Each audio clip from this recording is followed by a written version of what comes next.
Hey guys, Shane here from Amain Hobbies, and today we'll be looking here at Tech Talk at how to set your camber on your RC car or truck, monster truck or even buggy today. They all really work the same, so we'll be looking at that today.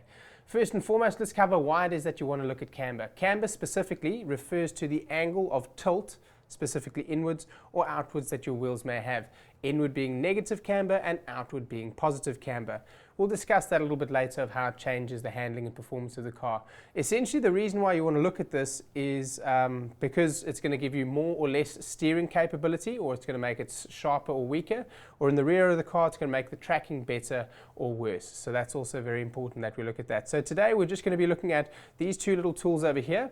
It's called the Turnbuckle Wrench. I'm going to show you over here. This particular one is an older one that I got from a friend of mine. I've got a couple of links for ones down below. And here is the Camber Gauge, just a low-C Camber Gauge over here, a very simple basic Camber Gauge, one of the most inexpensive ones that we have, but certainly extremely functional, and that's the one that I have in my bag that I've been using. So let's have a look over here. How you check your camber very simply is you bring your car over to a level, flat and very hard surface. You don't want it to be on a squidgy surface, and what you do is you simply come, and what you can do is you can either drop your car from about 3 feet in the air, what some people will do, or what I like to do is I just place my car down on the mat like this, grab it at the front and back of the shock tower, settle it into the position and let it go, come up into the stance that it's going to be in. Now let me show you just how that will change. Look at the back of the wheels over here, and if you'll see the inward angle right now as the most fully extended position, and let's go inward, inward, inward, and you'll see over there as my suspension settles in, my camber actually increased. So that's why it's very important that we do measure the buggy at its what they call resting stance, which if you have a nitro buggy, you want to do it with a full tank of fuel. If you have an electric buggy, you want to do it with a battery in.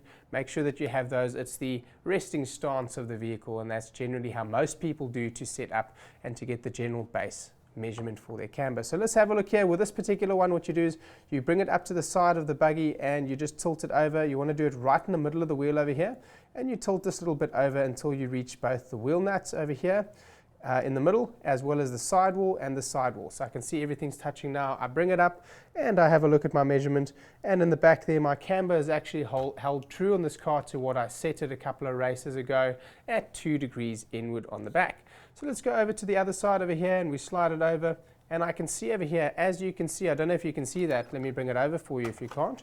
We settle that down. We'll see over here through maybe a couple of impacts or jumping, this particular camber link has actually screwed itself in just a little bit more, and you can see my camber is actually increased. So now my tracking on the back side of the vehicle is going to be different. So let's go ahead and adjust that. So let's look at my little turnbuckle wrench over here. My particular one has a double-sided, it's a 4mm and a 5.5. The 5.5 is what I need. And what we're going to do over here is we're just going to grab on this little turnbuckle right over here. Let me bring the car forward for you. Right over there, that turnbuckle right over here. And when you turn it, you'll notice that these two parts are reverse threaded. So turning this bar one direction will either shorten on both sides, so this will come inwards, thus increasing the camber, or it will lengthen on both sides, thus pushing the tire outwards and increasing the camber. So of course that's how that's going to work for us. Essentially what this little rod is attached to the body or the shock tower over here, and then is it attached to the hub that holds the wheel. So the longer that we make that rod, the more that the wheel will lean outwards, and the shorter that we make the rod, the more that the rod will lean inwards. So I will go and adjust that in just a second, and of course what we want to do is we want to check that our camber will be the same. You don't have to have it the same all the way around, but you want to have it the same from left to right. So I want to have 2 degrees, 2 degrees, and 1 degree and 1 degree. That was the setup that I was aiming for on this car. So let's see what I ended up with in the front over here. Let's turn it around, squat her down into her position again, and let's have a look over here now. It's going to be less camber in the front.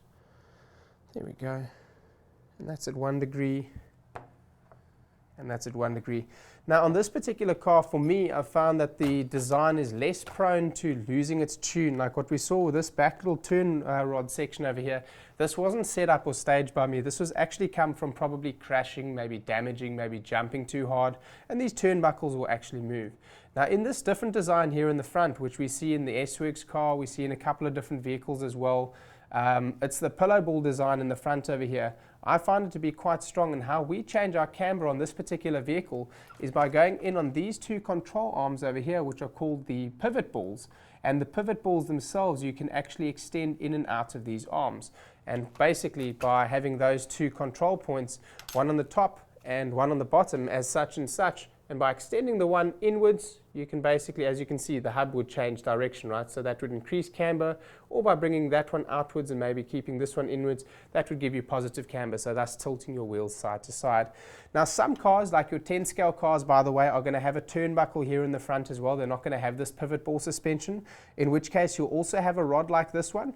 And also most 8 scale vehicles are also going to have the same turnbuckle in the front. I just wanted to show you this vehicle today, number one, because this is the vehicle that I'm running.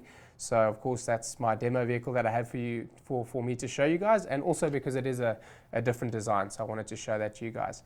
So of course that is how we set camber, and in the next couple of videos we'll be looking at ride heights, and we'll also be looking at shocks and suspension setups. So come on, stick by us for the next couple of videos. I'm going to be releasing them over the next couple of days, maybe a little bit more frequently. Look out for them, like, comment, share, and if you have any other videos that you'd like to see, please comment down below. Guys, you have a lovely day. We'll see you next time.